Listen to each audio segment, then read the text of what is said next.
Hey, everybody, this is Jeff Allen, and we are at the Who Gave Jeff Allen a podcast with my co-host and good friend, Carollynn Xavier, and she is going to share with you the guests. We have a couple of special people in here today.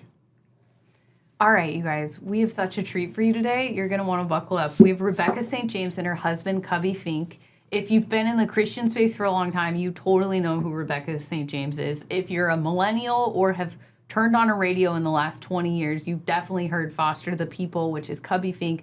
He directed the movie about her life. They have a brilliant, beautiful story and a new book out called Lasting Ever. And this podcast was such a fun interview. So buckle up, guys. And hit the subscribe button, and please share this and comment. Yeah, you got to comment, because if you comment, even if you hate us, it drives up the algorithm, and we want the algorithm to drive up. So you know what? Even if you have a problem with your husband today, I'm just saying, get in those comments and let us know why Bill pissed you off, Barbara. We want to know what happened, what went wrong. All right, love you guys. God bless. Stay tuned. Speaking of super cool books, I just read your guys's. Aww. And I love it so much. Okay, so I didn't grow up in contemporary. Well, are we rolling? We're going. Yeah. Oh, we're going. I thought we got to do an intro. Are we doing that after? We're doing it at the end. At the end? Oh, that's Yeah. right. We changed things. We changed it up. Because otherwise it was like, and we can leave all this in because who cares? People should know. But when we started the intro and it was just like we do the intro, it was like, now we're on radio. Like, I felt like that. Yeah. Did you feel like that? No. I don't No? have any feelings. I am numb to life. So I didn't grow up in contemporary Christian culture or even Southern Christian culture. I grew up in like super secular California. Okay. So my husband grew up like Southern Baptist and went to like Liberty University. We've met him. Yeah. We know your husband. Yeah. And so he was like, dude, Jeff knows Rebecca St. James.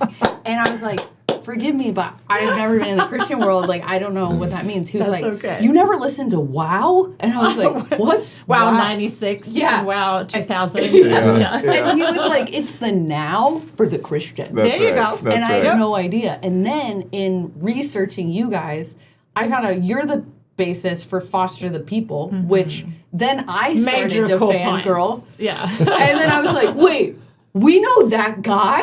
That was like, and so I just totally like nerded out. So I'm going to try to keep it cool, guys. Okay. But I'm nerding out for my husband, for Christian Powerhouse. Nice. And for, I guess, would you guys consider yourself secular music? Yeah. Yeah. Definitely. Yeah. You can call it that. Yeah. Yeah. I feel like there's so many people that are like, Well, can I intercept here? because I got nervous. No, not at all. But the whole secular Christian thing, especially when it comes to music, is because the notes are not secular or Christian. The music itself isn't.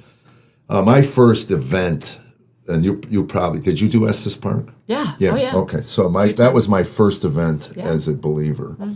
Big one. Yeah. And what's very Estes? funny. They were playing the leprosy video, right? Not a dry eye in the house. Compassion, right? World Vision, So something. Cam leans over and goes, "You need to go up." I go, "What?" We need to lighten this up. So I walk on. This is Colorado. Yeah. Yes. So anyway, I had one of those lines in my head. I said, "This is going to be either one line show or we'll get past it." And I walked out and said, watching that video, my chapped lips don't feel so bad anymore. And it was one of those, it brought them down. I said, that's great, because it was one of those where they could go, ooh, and then you're done because it's inappropriate, or they just go, we're ready for the tension to be broken. Yeah. But there was a discussion, and this is what I wanted to ask you. You're a songwriter. Yeah. Yeah, okay. So there was a discussion, and again, I'm new to this. I'm completely ignorant of everything, and about and this was the 90s. Yeah. So the rock band, from Petra. Australia. Oh. Striper. Anyway, they were Newsboys. Newsboys. Yes. So they weren't saying Jesus enough. Okay. There had to be a number of mentions of Jesus in so many paragraphs or stanzas or whatever. And I'm sitting there listening to this as an outsider going, why? Yeah. I mean, when I listen to Daughtry, I hear gospel. Now, my wife, other people may hear a love song to a woman, but I heard a love song to a Savior. And to me, that's good music because it feeds some part of your soul. Yeah. So when you write a song, are you conscious of how many times you mention Jesus' name, or are you just trying to write a... No, I mean, yeah, I started writing at 12 or 13, so pretty young. And it was just what was feeding my soul at that point. So it could have been, Psalm 139, which I have a song called that, and it's mostly just the scripture, and then the chorus is, even though you know you will always love me, so it's, but it's my experience generally with God in a song.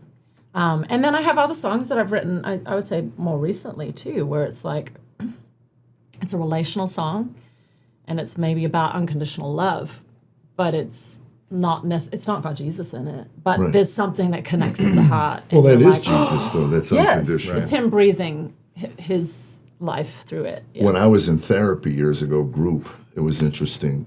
We had a discussion about unconditional love. Yeah.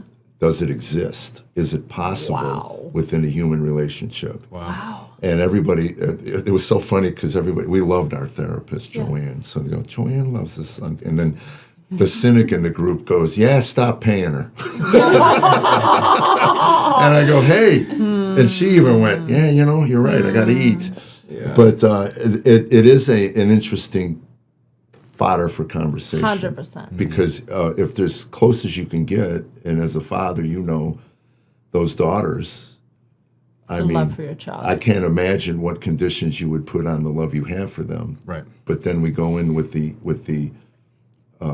earthly heart, that nature of ours, and whatever baggage we were given as children, and you find I did anyway, as a father, behaving in ways that I would go in a room and just think, why would I do that? And then you walk out. I apologized so many times to my children that I, at one point, walked into my son's room and he goes, yeah, I know you're sorry. Wow.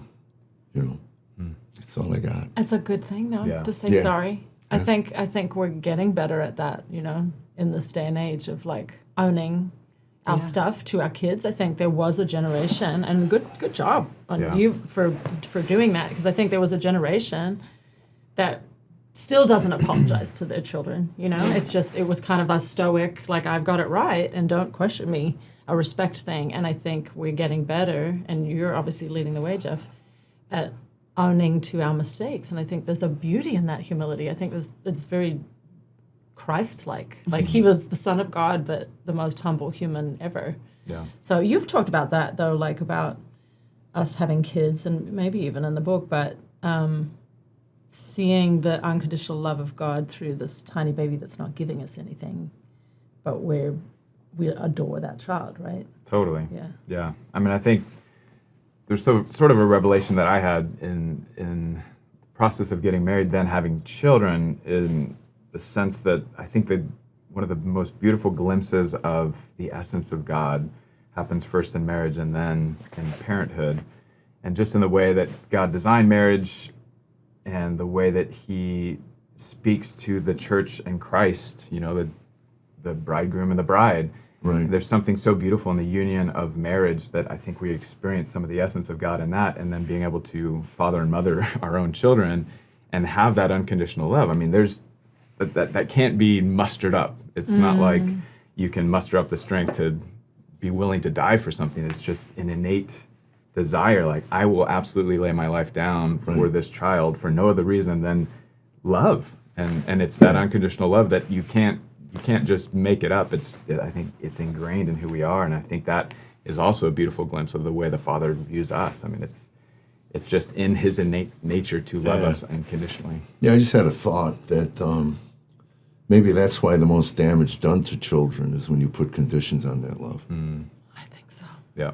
Yeah. When it's Absolutely. about performance. Yeah. Well, that's it. All of a sudden, because you think of, I was 33 years old, I think, when my father said, "You're a funny comic." I was 10 years in the business, and I remember going into. By then, I'd done a lot of work, and I went in and told my wife, "Well, I got it." She said, "What? The approval from the old man?" And she said, "Are you whole now?" I go, "Nah, it's about 33 years too late." But it was interesting.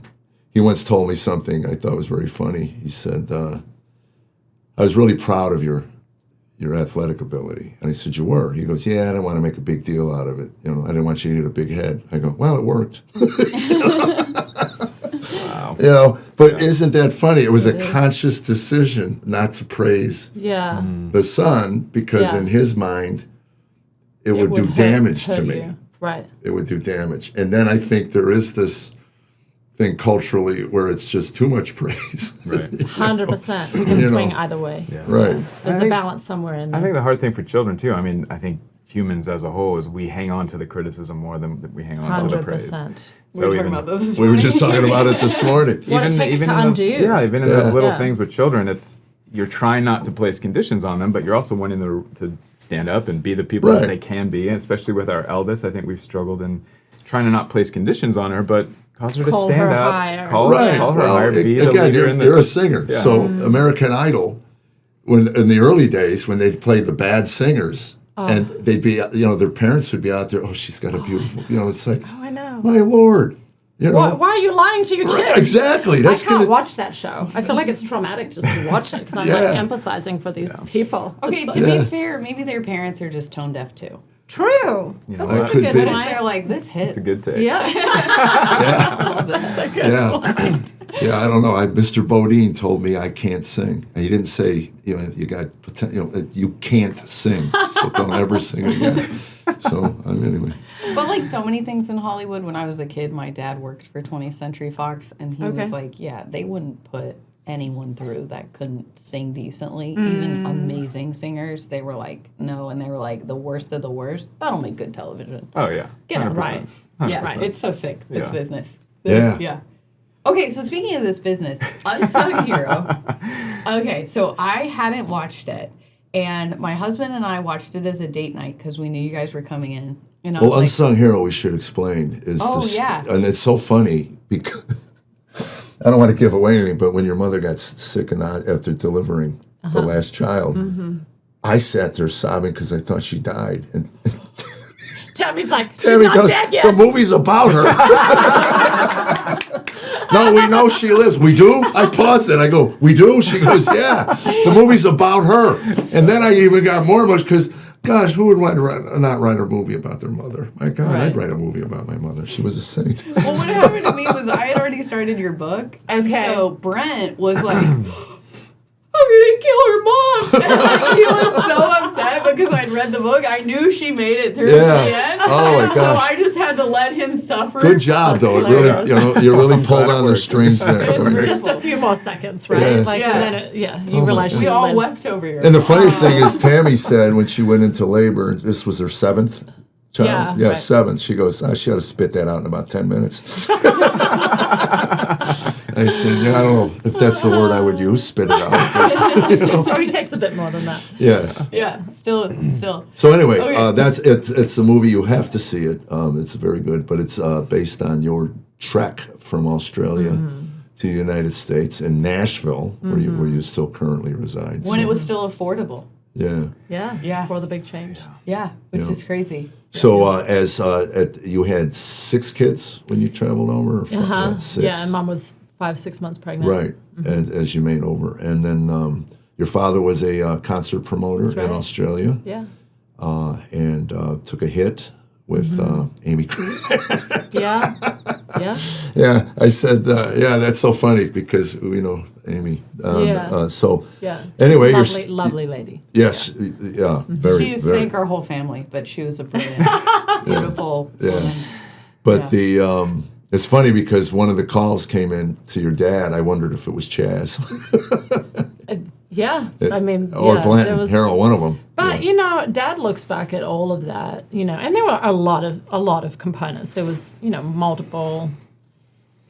When I watch the movie, I go, wow, like how low does it get? Like where does this bottom out? And I lived it. Like I was in it, around it, watched it firsthand. But like there's a lot of lows, and so it's not good just job. one. There's not just one Yeah. situation. And that were lows that we had to pull out because it was too much, low? and there was even some of the miracles and some of the highs that we had to pull out too because it just became unbelievable. Cubbie helped direct it, and helped in the writing So process. kind of had to every find part that of it. middle ground of okay, let's Yeah, some of the condense a stuff story that God makes sense. does. Yeah.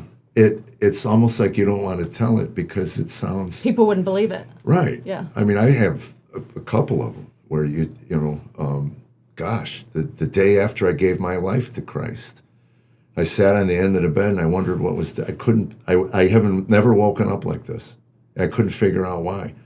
And you've heard the term lightness of being or something. It was like this weight. And then I remembered, oh yeah, last night I gave my life to Jesus. Wow. Is this what this is? And then I had this vision of a valley as I'm sitting on the bed. I had this, as clear as a bell, and all these moments in my life where Jesus is telling me I was here, I was here, I was here, I was here, I was here. And a number of them were places I could have lost my life without some just person showing up, cops showing up. And to tell those stories, it sounds made up, but it's so not. Personal. I don't need you to believe me to make it real, because it's as real as it can be. Yeah.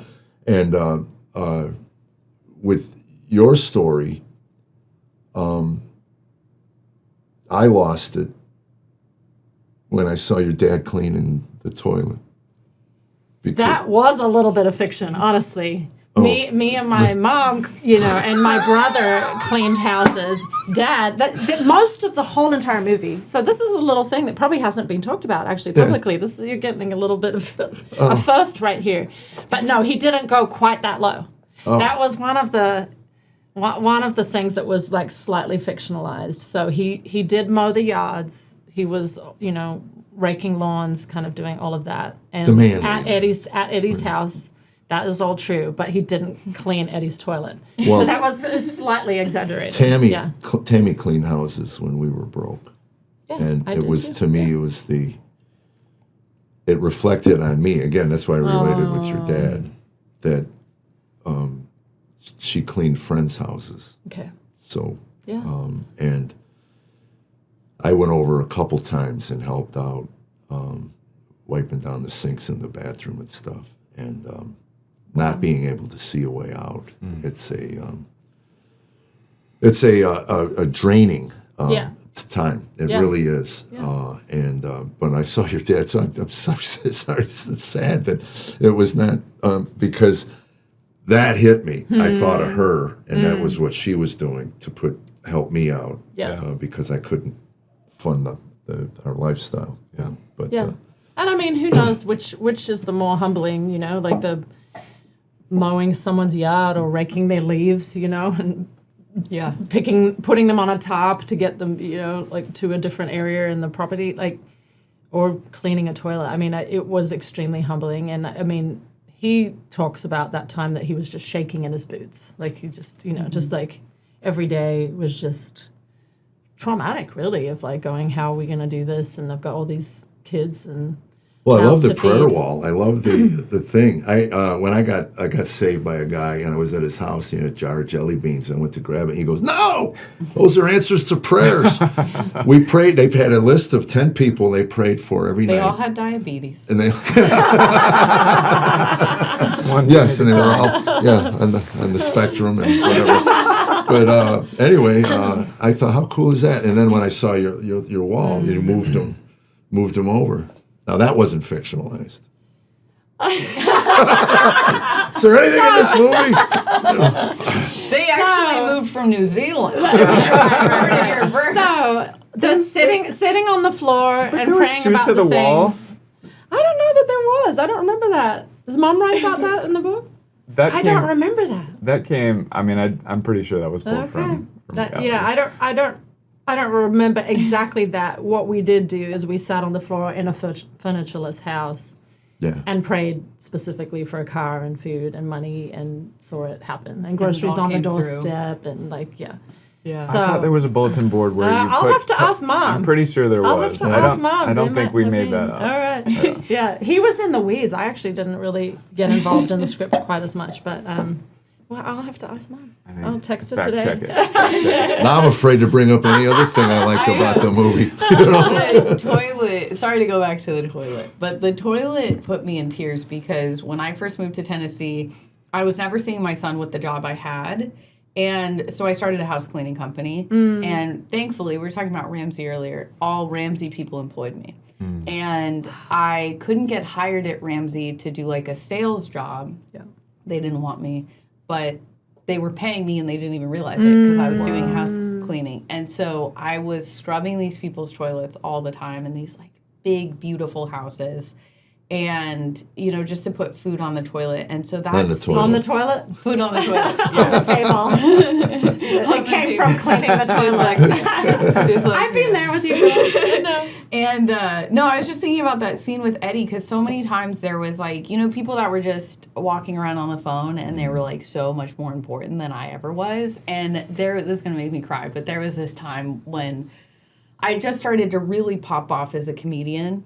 And I would talk to my priest, Father Ted, and he would say, God's keeping you scrubbing toilets because you're scrubbing toilets all day to prepare your soul to step on a stage at night and like not forget where you came from. But there was this one time I'll never forget. I was going to comedy clubs. I was running, don't tell Dave Ramsey, I was running up all my credit cards, trying to make this comedy thing work. I'd got myself so far in debt. And I went to buy cleaning supplies in my cleaning scrubs to go to one of these houses, and my credit card got declined. And then my other card got declined. And then my other card got declined. And I had to go find cash in my car and come back just to buy. It was literally like toilet bowl cleaner. And when I was leaving, this guy stops his F-150 and he's like, aren't you the recovering Californian? Can I get a picture with you? And it was just this weird like space where in so many eyes I was so famous and I had made it and I had all these followers and these viral videos, but like people didn't know like I couldn't even pay my bills when I was scrubbing toilets. Like it was, and so that scene for me, plus I happen to be friends with Jonathan Jackson. So seeing him They as played Eddie Eddie. on the phone while Dad's scrubbing the toilet. Love that hairstyle. Oh my It's God. pretty true to life. Wow. That was very Will cool. that ever come back? I don't know. Let's hope I'm not so. sure that it will. I'm not sure it will. Hey, when our show in the 90s, we could Yeah. have some people look like that. That would be But amazing. what's so odd Yeah. is if you ever meet Jonathan, like knowing him from church, is he's such a meek, humble, Yes. quiet, Lovely kind, guy. thoughtful person. Yes. Yeah. So I like knew he was in the movie, and then when he showed up, I was like, Daddy, he was like, I'm here. I was like, who is this guy? Yeah. Like it really speaks to his talent, Uh-huh. He's which phenomenal. is unbelievable. And the actress you got to play you was phenomenal. So good. He helped cast her, which is just so wild. But there's something even about how she holds her mouth that is like identical to me. And I remember the final scene in the movie is a festival that I played a bunch of times, Creation. Oh, and by the way, do you still have those jackets? That's I what have I a lot of remember those jackets, about yeah. you when I got to town was the pictures with I called them the Paul Revere and the Raiders coats. That's awesome. Remember? Yeah. I still have You some do? of those. Yeah. I sure do. Yeah.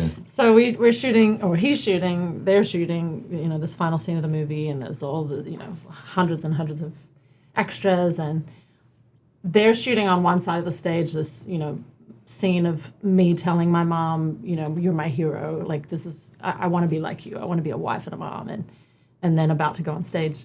And I'm on the other side of the stage, like watching the scene happen.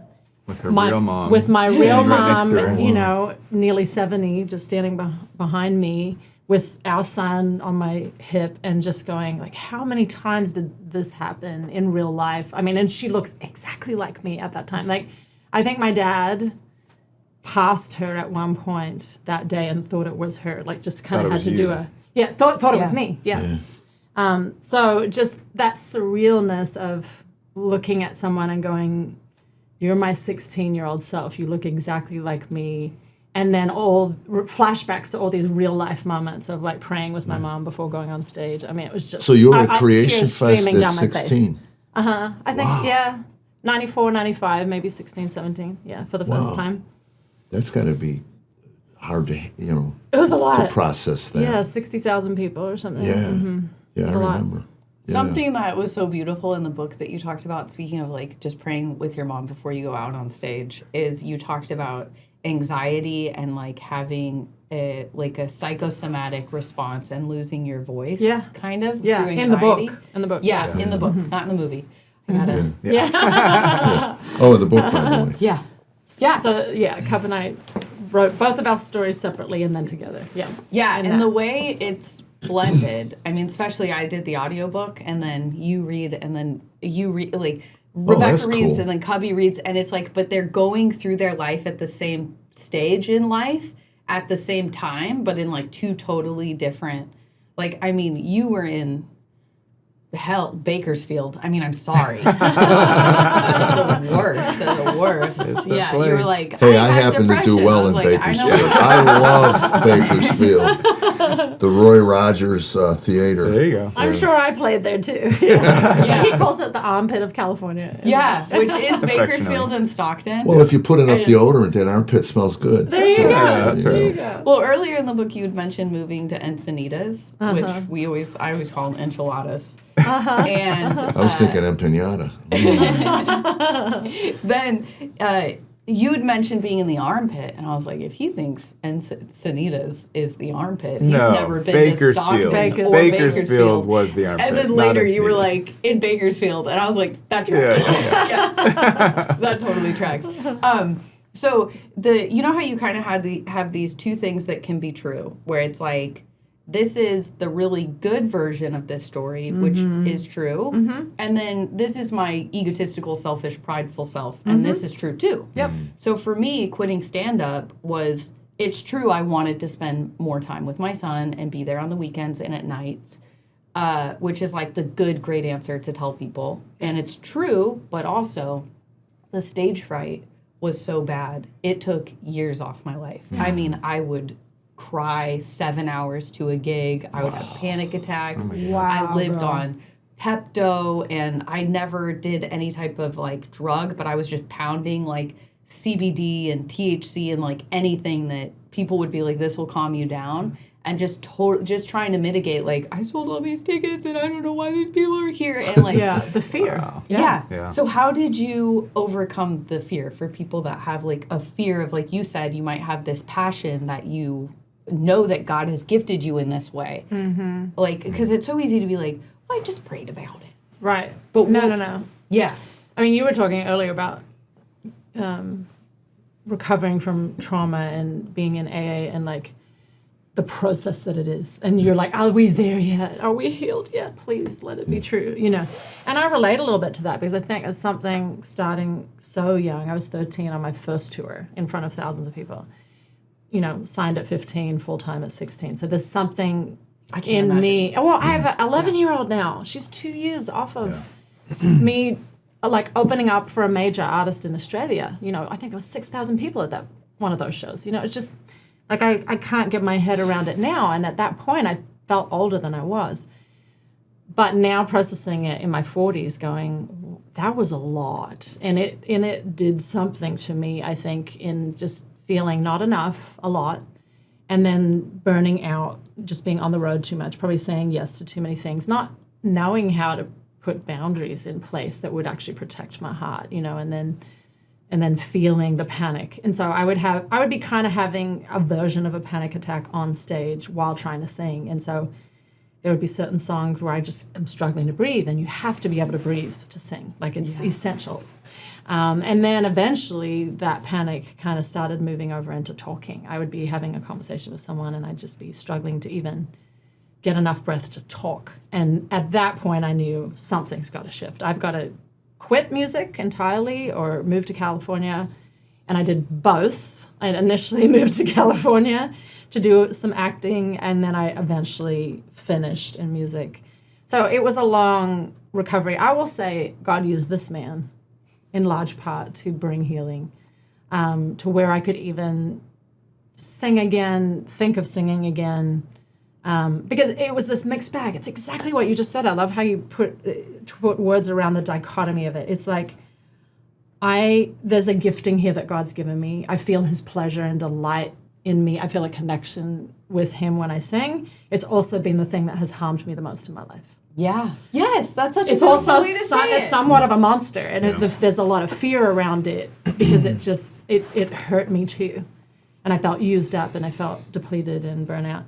So our relationship and the safety and the joy of the dream coming true, the main dream of my life has always been to be a wife and a mom. Yeah. So the fact that I have been able to live that with him, and that he has listened, and that his heart has broken for me in hearing about my pain and helping me process through it, and the counseling and all of it, like, he's been a healing place for me. So any music that I can do now, and I'm doing a reasonable amount, is because of the safety that God created here, Yeah. which I'm that's so beautiful. thankful for. Well, I get Yeah. that, and it's interesting because there's artists that will watch this and think, I want to be busy. I want to, and I'm finally at a point where I said enough. And I'm 69 years old. I can't imagine being 16 or 17 and 18 with all these adults around you. And the industry is pretty well defined. It's a whore-like thing. It's just about making money. And they'll spit up an artist, chew them out, put the next one on stage. They don't care. So if you don't have people in your life that love you enough to say stop, you need to take a breath. Tammy, my career was, pretty non-existent. I mean, as far as, I had a nice career, but nobody knew who I was. And then Dry Bar hit, and all of a sudden, the phone's ringing, and I'm busy. And for the first time, I'm really busy and enjoying it. I love what I do. I love what I do. It's getting there, and I realize I'm really a truck driver that does comedy at night. It is. It's getting to the gigs and doing all that, that's draining. Yeah, it is. And then I miss my wife. I really do. And 6 months ago, she said to me, "So you're going to die on the road." She looked at my calendar for 25, and she said, "You're going to die. It's busier than it was last year." Wow. So I called my manager, and I said, "We need to find a month." So it's coming up the middle of May to the middle of June, where it's the first time in my life. Wow. Ever. Because I just told Tammy, you need to tell me when. I'm going to put my head down, and my managers and my agents, they got to make a living too. Yeah. And they're just going to book as the phone is ringing, and people are asking and they want it. My fear is that if I stop, it's never going to come back. That's my fear. And it's nonsense, but I don't know if that's the enemy or if it's the ego or the pride, Is there a difference? but I can't imagine as a teenager, because I had this image of them just tugging. Well, I was told. And God forbid you say, "I'm tired." Right.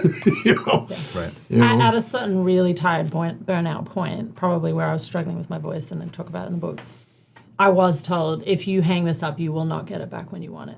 I was told that definitively by somebody that I really trusted. It has come back.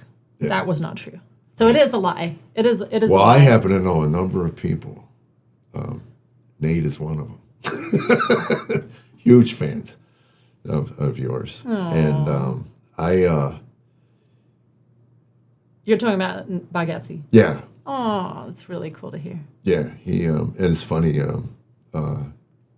I told him the other day. I said he sold out like 3 arena shows in like a week. Yeah. 40,000 So tickets in a thrilled week. about I it. said, "You're It's not so even a great. comic anymore. You're a cult." I said, "I'd be careful where you're going, young man." You were talking about Dry Bar and just kind of this overnight success and arenas. I mean, what was it like for you to just wake up super famous? Because wasn't it Foster the People's first album that just... I mean, talk about an anthem for a generation. Like, Top Kicks. yeah, and especially since it's like a bass-centered anthem, and like that was you, and like all of the anthems. Wow. Seven Nation Army. I mean... This is how humble this guy is. He is. I met him over another project, and never mentioned, "Hey, by the way, I'm the bass player for Foster." It's not. I knew he was a musician. He's just, Right. I'm a musician. Yeah. And sometimes I play with Rebecca. Two-part question. One, what was it like to wake up one day that level of fame? I mean, I don't know anyone my age that couldn't say where they were in their life when that song dropped. And then second half of the question is, what is it about bass-centered, kick drum-centered songs, whether it's Pumped Up Kicks, Seven Nation Army, Come Together, what are other ones? There's so many where it's like, whatever it leads with the bass and the kick drum, that is it like a tribal thing. Like we have like this. You feel it. Yeah, You feel it just like you're like want to chant or something. Like Row. yeah, exactly. He got a row machine, and I told him at the gym I listened to Viking. Yeah, so I downloaded some Viking. That's amazing. really row. smart. Yeah. If I get a row machine, I'll do that. Yeah, I haven't conquered a single island, but So it's so funny though. You just look normal. I mean, you really haven't adopted Outside the of how musician. handsome he is, Right. how outstanding. Well, I understand that, but I mean, Yeah. but I'm just talking about in the airport. Right. You could pick out every musician Right. on their way to a gig. Every one of them. The hair, the mascara. Right. Oh yeah. It's a uniform, and you don't even adopt a uniform. No uniform. Yeah, it's funny. I grew up playing a ton of music, and most of my buddies adopted the uniform and the tattoos and all the piercings and all the stuff. And for whatever reason, I think tattoos are awesome, and I've always thought about getting one, but I could never decide on something that I think that I'm going to everyone love that's for the rest of my life. they're not awesome. If you are my age or younger, don't do it. Half of mine are cover-ups. It's a mistake.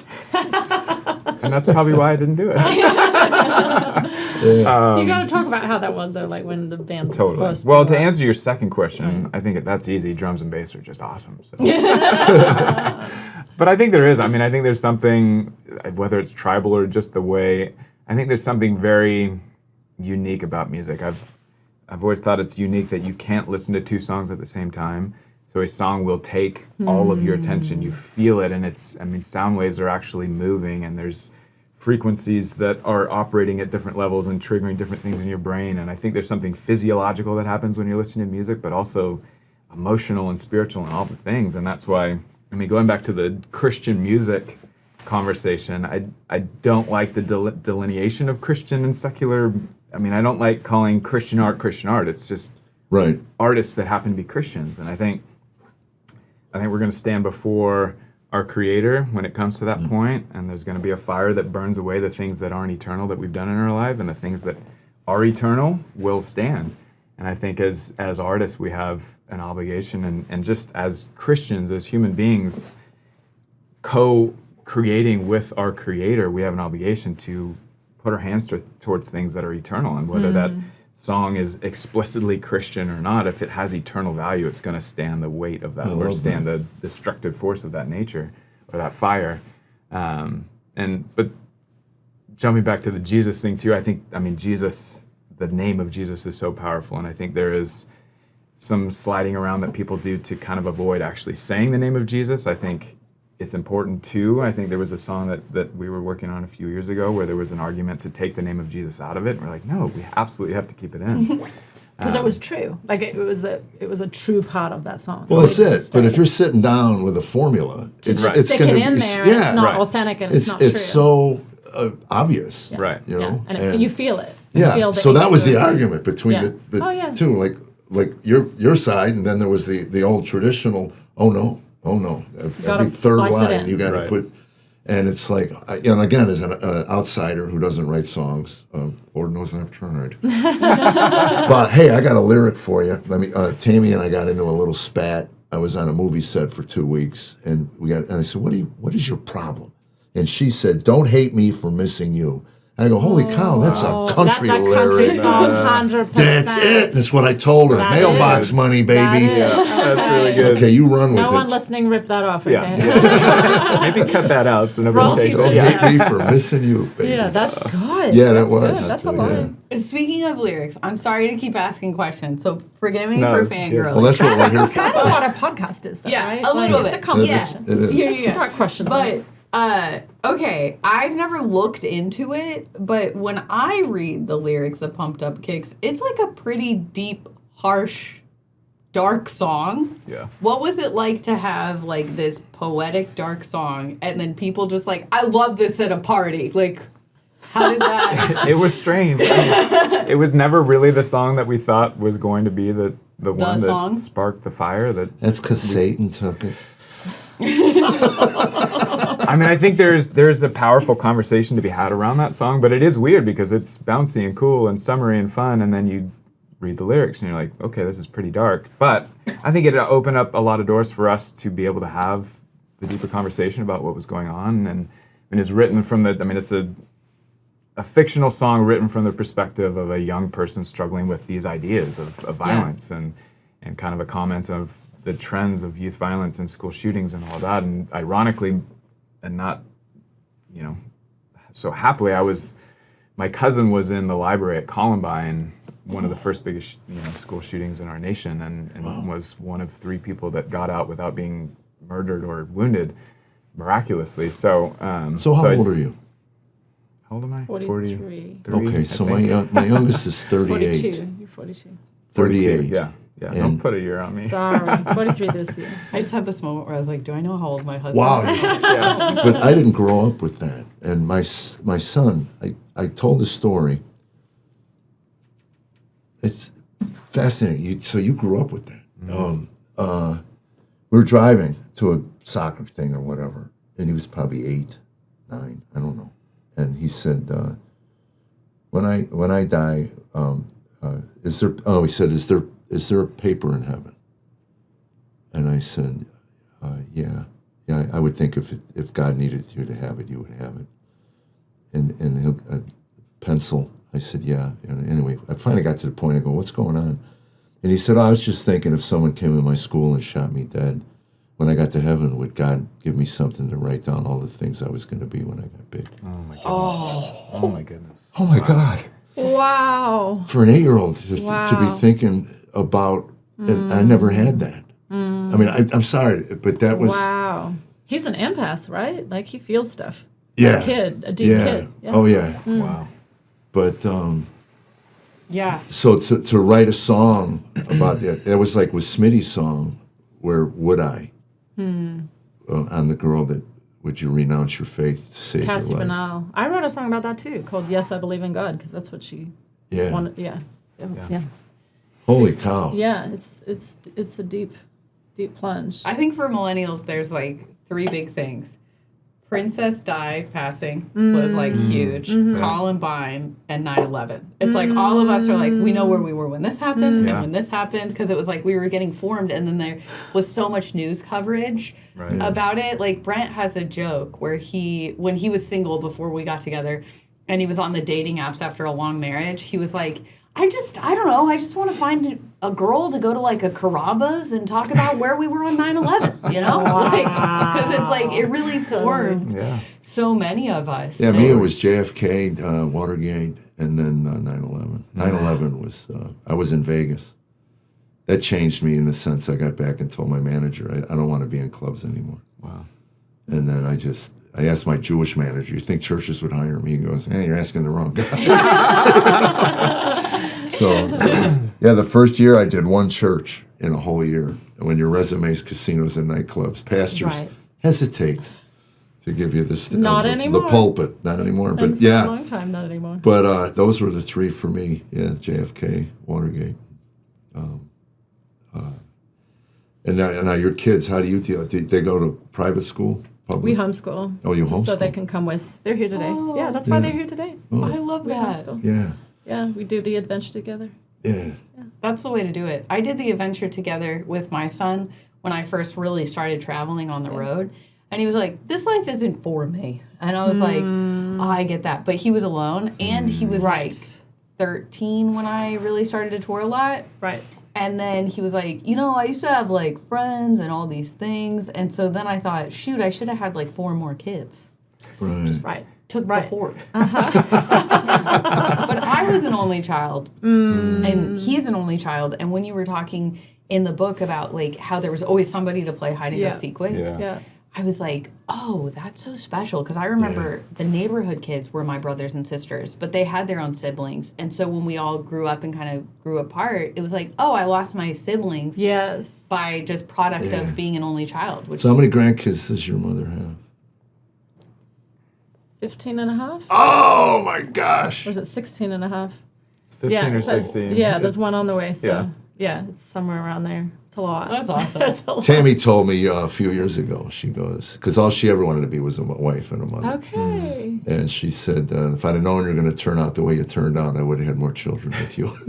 I go, well, give me a second to find a compliment in that before we move on. Yeah. But she gets, every time she sees these big families, she just goes, But she really did not pregnate well. I don't think the doctor would have wanted her to have another one. Yeah. But some people are born to birth.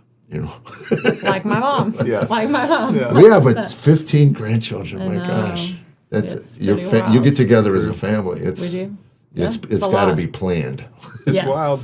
Yeah. There's over 30. Yeah. Do they all live here or? Oh wow. In the area, yeah. In the Nashville area. Yeah, that is so cool. Anybody else perform outside of your brothers? I did go see their. You saw their show? I did see their show. Yes, thank you, for King Cubbie. and Country. Yeah, King and Country. Yes. Yeah, they do a great show. Yeah.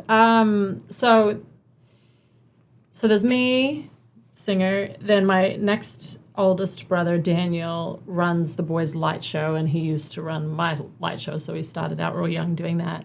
Then Ben is a director and has done a lot with me in the early days. And then there's a documentary coming out later this year about our family, and he shot and directed, that.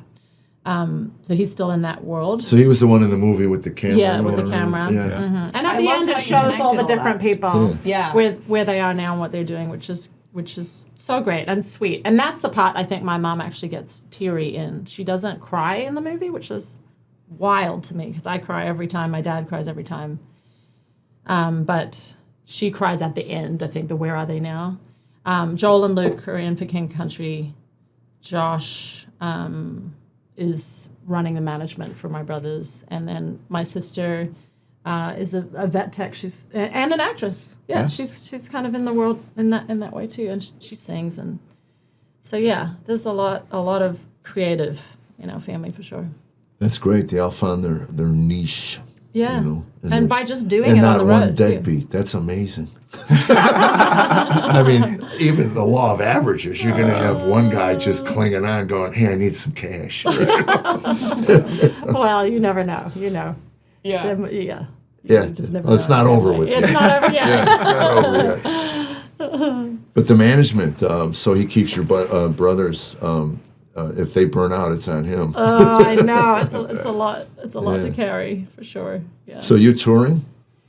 Yeah, I mean, not touring. We did do a Christmas tour last year. A few weekends kind of thing, and the family came and the band. I do probably 2 or 3 shows a month. On average, yeah. And then some speaking stuff with the book, and then a podcast with Focus on the Family, and a residency in Dallas. So I'm there every 2 months, so it keeps me busy. Where's the and residency in Dallas? It's a church called First Dallas. Oh. It's a great church. Yeah, I'm there. Those 2 Dallas months. churches are huge. It's huge. It's a mega. Yeah. It's a mega. Sometimes I'll see them online, and I'm like, I don't even know you could have. It's like a stadium. It's like a city, right. And that's when I started working them. That was what I tried to explain to my manager. I go, each one of these are like small towns. Yeah. And if you can get half the town to show up, you got a nice career. Totally. Totally. But it's we go to a largest church by Nashville standards. It's probably average, and we got lost at Christ Community. And actually, People's. We would sit in the back. Because we used to go to church together. Yeah. At People's. Yeah, at People's. And I think it's great early in your faith because it gives you a safe place to come and deal with. I had a lot of wrong information about Christians and church. So to have those shattered one by one by one. This is the first church. We're 27 years into this walk with Jesus. And this is the first church that we feel we're part of the community. Wow. Yeah, Tammy goes to Wow. the grocery store. She sees people Love that. from church. She has a crochet group. No way. No, it's a great For ministry. real. Great That's ministry. They amazing. make blankets for the baby dedication. That's beautiful. Very competitive. I hear hissing from the women who don't get picked. So there's no That's a really names. There's no beautiful names on the ministry. blankets. Yeah. So the mother picks, and That's to think really of sweet. because you have children. How Yeah. long those blankets? Right. We have them folded up in a box, Hmm. and we tried to give them to our grandchildren, but they wanted their own. So Tammy crocheted them all.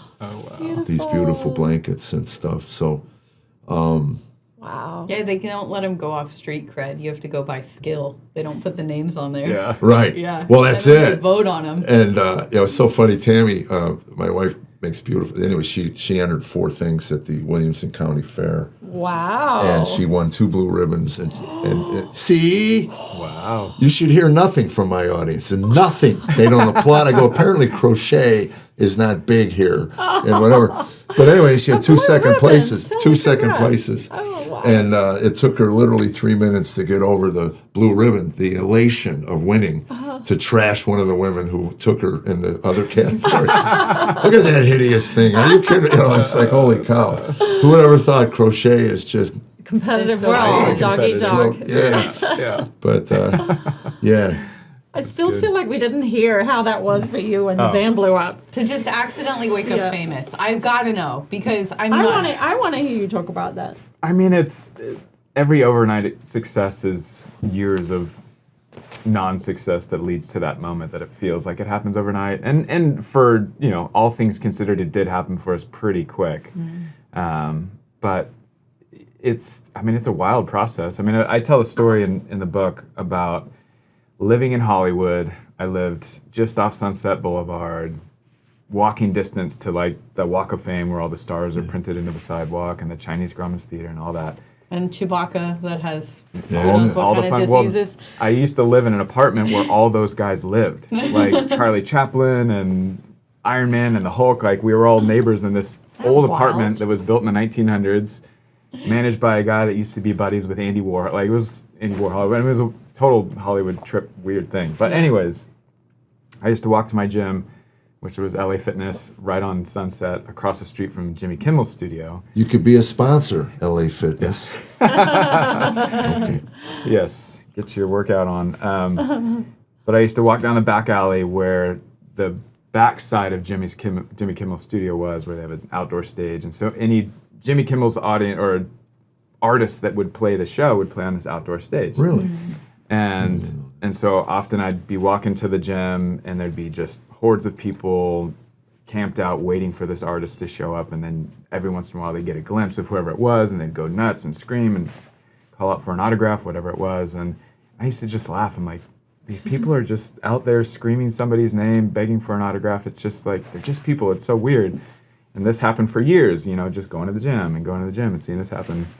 And then suddenly we were on the Jimmy Kimmel show, and I was on the opposite side of the fence, and suddenly there's hordes of people screaming for us and asking for my autograph. And it's like, I walked by you guys 100 times, and Yeah. suddenly, like, just because of this song and this band, like, it's just weird to kind of hop on the other side of that fence. And I think there's a lot of curiosity of what it's like on that side of the fence. And I think yes. there's an innate just desire for this fame thing that's ingrained, I think, in our sinful nature. I think fame scratches the darkest itch of our humanity, and I think it's part of one of the first temptations in the garden when Satan said, "Do you want to be like God?" I think there's something in us that wants to be elevated, that wants to be praised, that wants to be glorified, and we're not designed to receive that kind of glory. I think God is the only one that can receive the praises of his people, and I think when we start believing those praises, it absolutely destroys us. But I keep getting off track and not answering your question. It was wild. I mean, it was, we had been a band for several years and kind of touring the LA, just doing kind of the local thing, building a little bit of a fan base, just kind of on the West Coast. And Oh, is this pre-social media? I mean, kind of right in the early days. I mean, Facebook was kind of a thing. MySpace MySpace. was a thing. MySpace. Probably pre-Instagram. Yes. Definitely. 2009. 100% pre-Instagram. I mean, we were building an email list, if that tells you anything. we were giving away Pumped Up Kicks for free on our website for an exchange for an email. So by the time it started getting some traction, we had thousands of emails that we'd acquired. But it was just something that we were just playing live and doing the local thing and giving away for free. And then it ended up on, there was a website called Hype Machine. It was all the coolest songs on the internet at the time ended up on this site, and it was a top 100 list. And anybody listening to this 100 list could, click a heart, and your song would kind of work its way up the chart. The more clicks of a heart that you got, and we heard that we were on that, and we're like, "Oh, that's so cool! We made it to Hype Machine." We were kind of freaking out about that, and over the next week or so, we just saw it slowly climbing up the list, and eventually it hit the top 10, and we were just freaking out, and moved up even further, and made it to the top 3, and we're like, "Guys, this is insane! What's going on?" Right. And then a day later, it's at number 1, and reaching number 1 on Hype Machine kind of, is a big deal in the industry because all the industry type people, A&Rs and record labels, and they're all kind of watching this because it's a real, it's a live. Well, it's what the people are listening to. Totally. Totally. What they love. Yeah, I mean, it's a real time sort of. Unlike a radio station who just says, our demo is 28 to 31 or whatever. Right.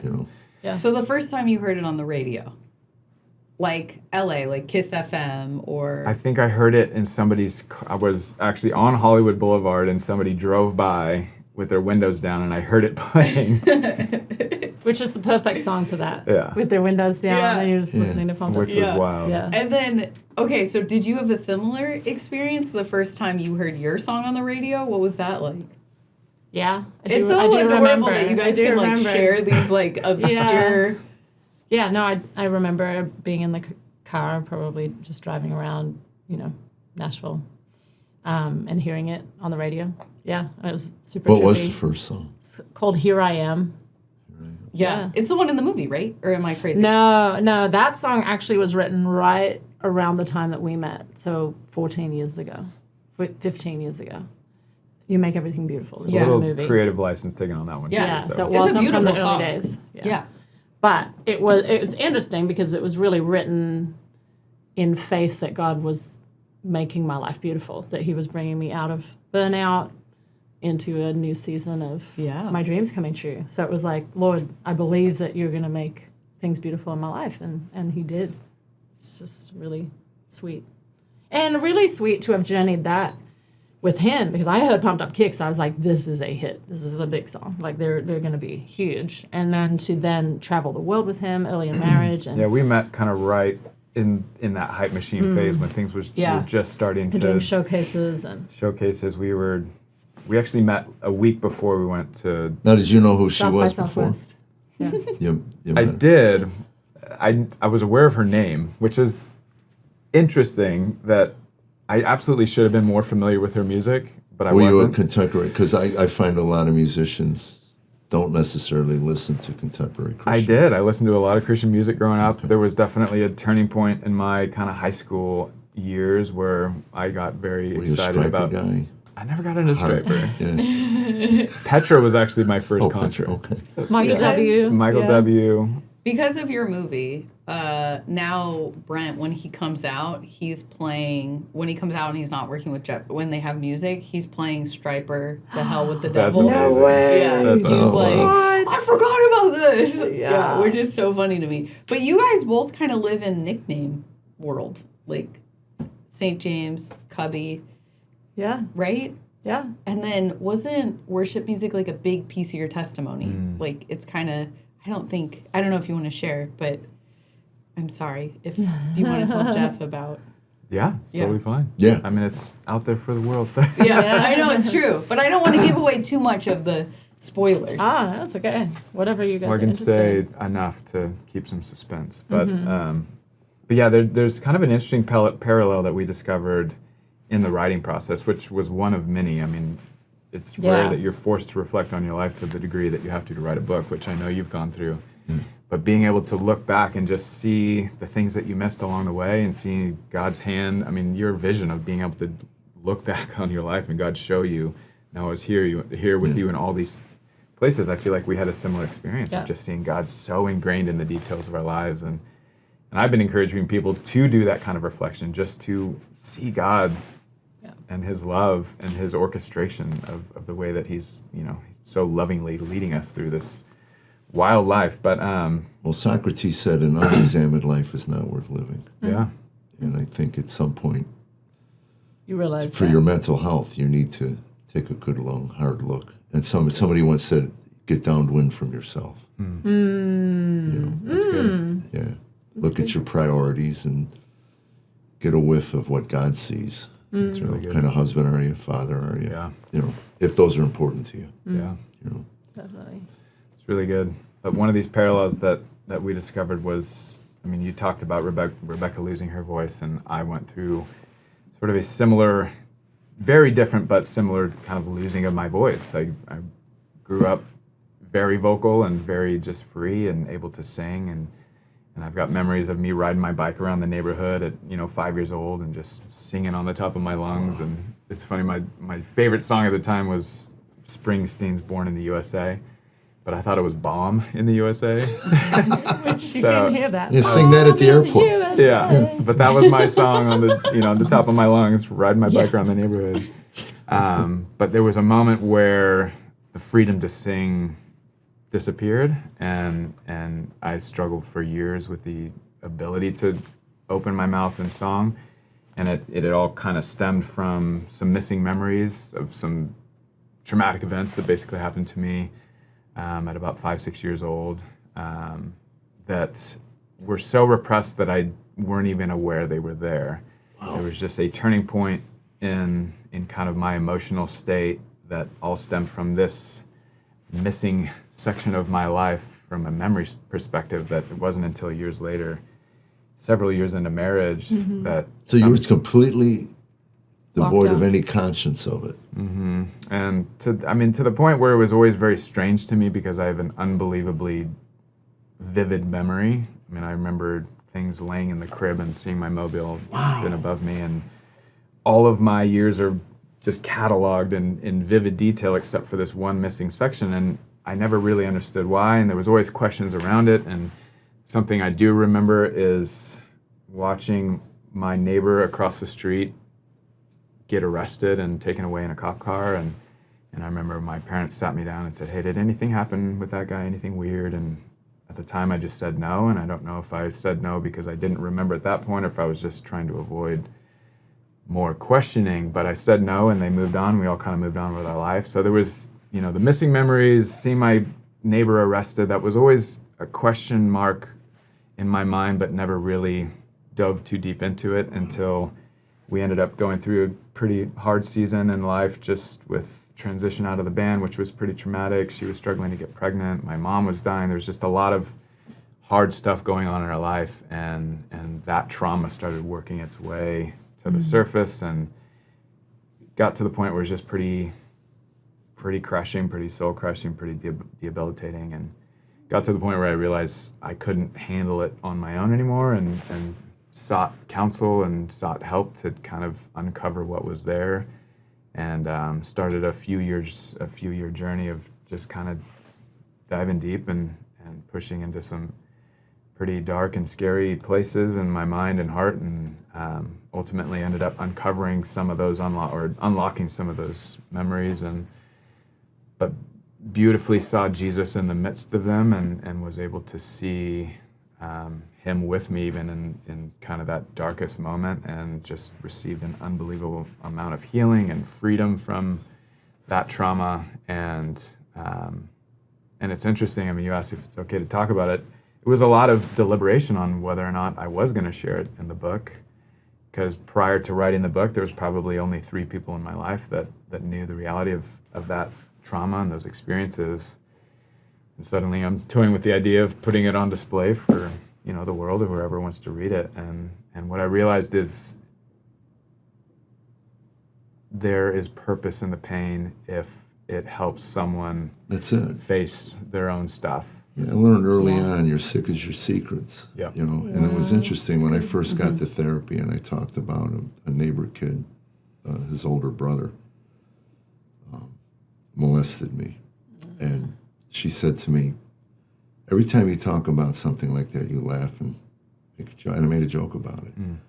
If you had asked me if it happened, I remembered it. I didn't bury it. I just blew it off as, consensual. And she said, your son's 8 years old, right? I go, yeah. She goes, okay, if a 16-year-old boy did to him, I said I'd rip his thigh right out. And she goes, then why aren't you angry? And then you get to the anger, and then you get to the sadness Yeah. of what you lost as an 8-year-old. Yeah. And you're right, it does help people.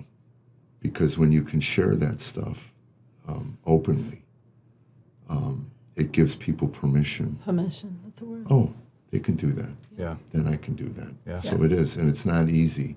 No. And I think today we're lucky we live in a time where the stigma that comes along with childhood wounds is nowhere near what it was when my father was being raised. My father carried, I know he carried deep, deep wounds. Yeah. And it's sad that he didn't get a chance to do the work to open that up, because I don't know what kind of man he would have been had he done that. Yeah. Yeah. But you did the work. Yeah, I had to. Otherwise, I would have lost everything. I mean, and that was my question was, why am I like this? I mean, again, it wasn't until I read the scripture where Paul said, I do the things I don't want to do, but yet I can't seem to do, that it all made sense to me. To me, I look at it this way. I have old nature, new nature, and they're constantly, and I keep trying to push Jesus over here to get the old one out, Yeah. But, so 15 years of marriage. Yeah. 14. 14 as of 14. last month. Well, 15 knowing each other. Yeah. When this comes out, it'll be 15. And so you're directing. I know that because we're working on something together. Yeah. And you're doing Some music, some 1 to 2 speaking. shows a month. Yeah. Yeah. Yeah. It keeps us out of mischief. Yeah. It keeps us busy. And who's managing you if it's not your brother? We have a wonderful manager named Carter. Yeah. Oh, Yeah. okay. Yeah. So people can get that if they just go to Rebecca St. James thing. And I was thinking, and your maiden name is Smallbone, right? And yours is Fink. So I don't know why you just don't go Rebecca Smallbone Fink. I mean, It's a win-win. Yeah. I mean, talking about trying to spell names, and I mean, we were talking about your name earlier. Smallbone. People with the accent too, they were like, Smallbone? What are you even saying? Like, my whole life. I love the Think is scene way easier. scene at the airport where your dad gave all of the colloquialisms from Australia. Oh, Got the totally. knickers in them, Yeah. What did he just say? Yeah. I love language. Yeah, when I was in London, they had again all these colloquial. When my son started living here, they're calling us yes sir and yes ma'am. We didn't ask for that. That just came from being in school. And I thought, well, I like that. So then I get to New York at the kiosk. Have you been to Broadway? The kiosk where you get the same day ticket. Recently. Promoting the book. Yeah. So anyway, I said yes ma'am, and this woman just lost it. Ma'am. You see a large, fat human being in front of you, ma'am. I mean, and I'm thinking, I forgot. I'm in New York. I'm not in Tennessee. Wow. So You were like, it was meant to be. I said, I'm so sorry. respectful. I'm so sorry. I was just trying to be kind, you witch. Goodness. No, I didn't say that. I'm sure you did it. I'm sure you did it. But I thought it. It was Right, like, okay, right, let's right, keep it right. hostile. Yeah. But there are all these different colloquialisms. Totally. But so you're from the States. Yes. Okay, I don't know why I thought in my No head Aussie that- accent there. Yeah, but I did think somewhere in there that you were from over there and just living in California when you guys met. Well, he was South Africa. He spent some time there too, so we had that. South Africa and Australia are kind of similar in some ways, like Commonwealth and all of that. So. I felt like in the book that really showed that you're like a people pleaser because you just got wrapped into it. It was like he just showed up one day and they were like, "You're going to Africa." He was like, trip. "Wait a minute." Yeah. I said I was like kind of interested in the surfing in Africa. Like, what are we talking about here? And they were like, "Yeah, pack your bags. We've heard all about you." We've even paid your ticket. Yeah. So I love that you talked about the Enneagram. You were like, I'm an Enneagram too. And so I was like, What's an Enneagram? You don't know what the wow. Hey, what do Oh. you think he is? an 8. Yeah. Yeah. Very possibly. Yeah. Yeah, for sure. It's a personality type. It's There's witchcraft. 9 different. No. Cubbie. It's totally he's- just a Is- witchcraft. Is an 8 psychotic? They No, they just- speak their mind. They're strong. They like to challenge people. They feel comfortable challenging people, but they can be very like gentle, Confident. respectful challenges as Oh, I well. like that. Yeah. But if I had to guess, I'd say an 8 wing 7. So I'm pretty sure that 8 is a challenger. You like to have a good time? That's a 7. You know what? I was thinking the other day, I don't know how to have a good time. Oh. You so know, it's a it's so repressed interesting. 7. I was on the golf course by myself, walking, carrying my bag, and I stopped and I looked up at the sky and I said, "Why can't I enjoy this? What is wrong? What has happened to me that I can't?" You know, my manager is so good for me. He said, "You know, a kind I man. bought something recently, an expensive thing, and I said, I think I'm returning it." And he goes, "Why?" And I go, "I don't think." He goes, "You've earned this. When you get those bags packed, you get on that airplane and you head out. You're doing things that a lot of people wouldn't do. So you earned it, you know." So And- did you return it or did No, you I keep did it? not. I kept it. Ah, good for you. But it's See? like Fulfillment. I used to think I had a good time when I drank. That's what I was thinking. The Right. 7, the enthusiast. Right. Like, we're gonna burn this place down, and once I start going, there's not enough coke to sink this ship. Like, I used to do that a lot. I was the guy who would be up at your concerts with my ear up against the speaker, going, "Yeah!" You know, and What then are you? the rest of the evening going, "What? Yeah. What?" I'm a 4 wing 3. Okay. Are you a 5 wing 4? 1 wing 9. 1 9. Yeah. Okay, I thought you seemed very like. Is from this in two the times book? We've met.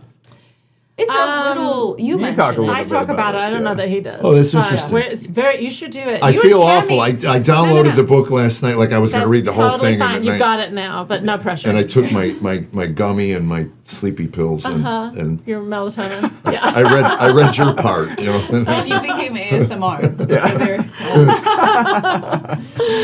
No, I think it's totally witchcraft. I used to. I still love and adore Sandals Church, but I used to watch all of their stuff, and their pastor wrote a book about the Enneagram, and it's old Jesuit, like just basically a bunch of priests kind of did like personality types, and all of the confessions and all the stuff they get, Oh, they wow. compiled, as far as I know, I could be totally wrong, but they compiled all this information. And then it's really funny because when you look into it, like first time it got out, this one Jesuit priest is like, "I released it," and you're like, "Ooh, the priests were going to come for you." Well, I guess if you look into Jesuit history, that might be. Well, I kind of like. I saw in a James Bond movie where they would in Italy. I guess it was Italy. They would light their prayers and then throw them I out, do like that. and then float. Yeah. You know, and That's nice. just the image of I'm releasing Setting it free. this. Yeah. Yeah. Especially confession. I think that's a really good idea. Yeah. Yeah. Because then nobody can find out about it. Burn the evidence. But it is really cool. Like, in terms of, I was a very unhealthy 4 when I discovered the Enneagram, and it gave me a lot of tools that were deep buried in sermons on how to point my issues and my problems and my struggles to Christ and kind of understand who I am. Yeah. So, like everything, it had like a little bit of good and a little bit of evil, but I think some people, like, they're like, "Oh, well, I'm sorry that I like cheated on you and that we whatever," but I'm like a 7, so it's like no big deal. And they're like, "Okay, lady." Well, that was like astrology. You know? Yeah. Yeah. Tammy and I are 2 Geminis, and we had a lady tell us when we were engaged that you'll never last. Oh no. And I know if I went back to her now, she goes, "Your life isn't over." Yeah, just cover their own self. Yeah, I'm not one of the probably one of the people in my generation that really never bought into. Well, growing up in astrology. California, I am prime. Like, I would have been so good as a cult person. I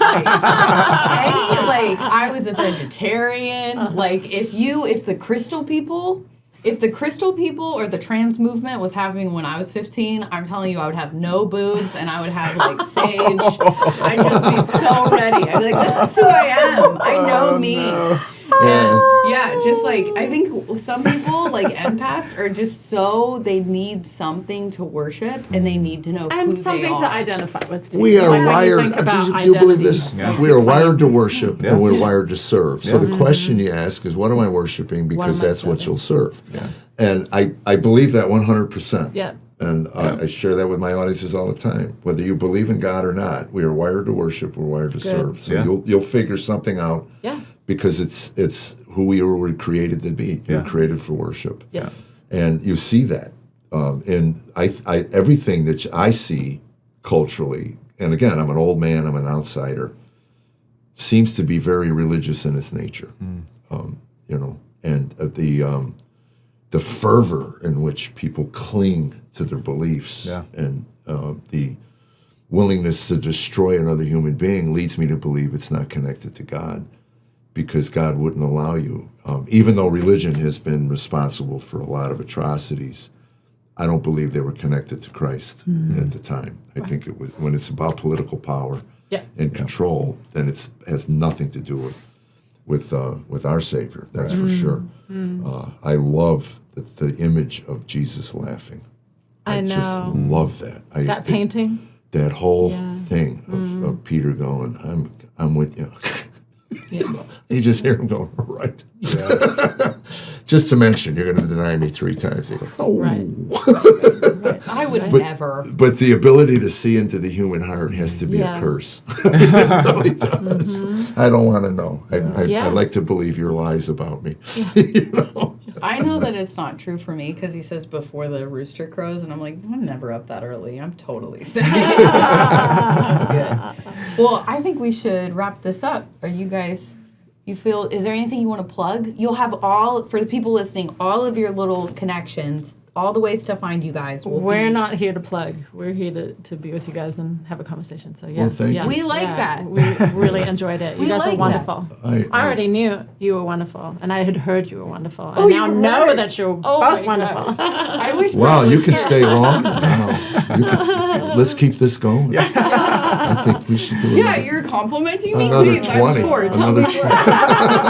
tell me how unique I am. Go on. Yes. So good. I've enjoyed it very much. So we will be working together. I know that. Absolutely. You and I. I know Yeah. too. I can't wait for that to drop. Yeah. I know. It's hard to keep it in. I know. It is. Same. I am. We all feel like that. Plus, it'll keep me home and the answer to a prayer. I was telling Tammy the other day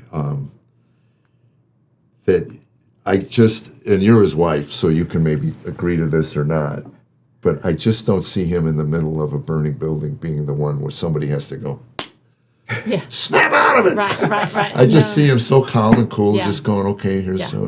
Here's there's what the we way do. we got to get out. This is the way, and I'm the guy. My God, What do we the do? house is burning. Jeff, wake up. That makes me feel a lot of shame because I'm like the one that lit the fire. He's trying to cook tortillas. Let's say that's a joke. She's not an arsonist. So there's a burnt building in your neighborhood. Believe me, she has an alibi. Trust me. So that's it. You guys, Rebecca and Cubbie, thank you so much for this. God bless you guys I so know much. you have Yes. a lot of other things to do, especially with those 3 beautiful children that you have to stop in here and talk to us. It was So a blast. Thanks for Thank you having so us. much. Thanks for having I've us. enjoyed it. God bless you guys. You too. You too.